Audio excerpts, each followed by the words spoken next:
Are we going to get married when Jesus comes and resurrects us and gives us our glorified bodies? Let's find out. So a Sadducee came to Jesus, and Sadducees, unlike Pharisees, did not believe in the resurrection. But let's see what the Sadducee said to Jesus. He said, "Master, Moses said, if a man dies having no children, his brother shall marry his wife and raise up seed unto his brother." And then he begins to tell Jesus a story. He says, "Now there were 7 brethren, 7 brothers.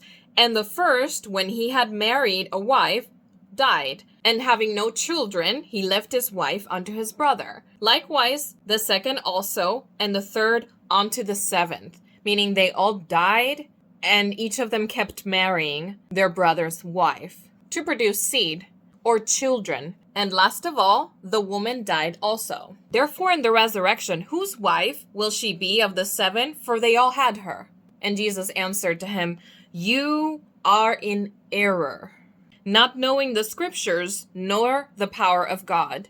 For in the resurrection, they neither marry nor are given in marriage, but are as the angels of God in heaven. But as touching the resurrection of the dead, Jesus said, Have you not read that which was spoken unto you by God, saying, I am the God of Abraham, and the God of Isaac, and the God of Jacob. God is not the God of the dead, but of the living." Jesus is basically telling the Sadducee, you think that these people would meet each other only at the resurrection, but God is not the God of the dead. These people are not like dead until the resurrection. When we die before the resurrection, we go up to heaven and we can talk to each other. We can see each other. We can talk to God. We can commune with God. I don't know if you remember, but there was the mount. Jesus meeting Moses and Elijah in the mount in front of his disciples, and they wrote about it.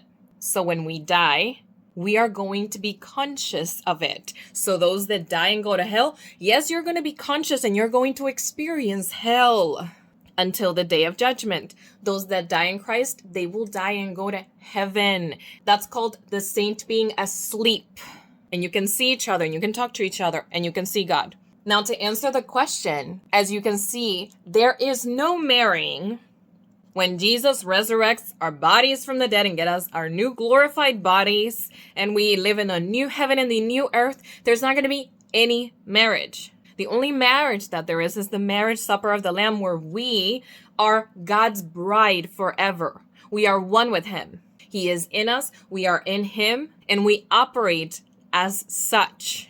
The angels are going to be able to see us express all dimensions of God for eternity. Oh, the joy of that. So no, you're not going to be married. And if you love somebody in this earth so much that hurts you, that you feel like really, really hurt, that you're not going to be married to them, I would ask you, why do you love someone above Jesus? Because Jesus said that those who love anybody, even their children, above me, are not worthy of me. You got to remember who you are and who you were made to be. He is the creator. Remember who you were made to be, who you really are, which the devil has made you to forget. There's not going to be marriage in heaven. Forget about it.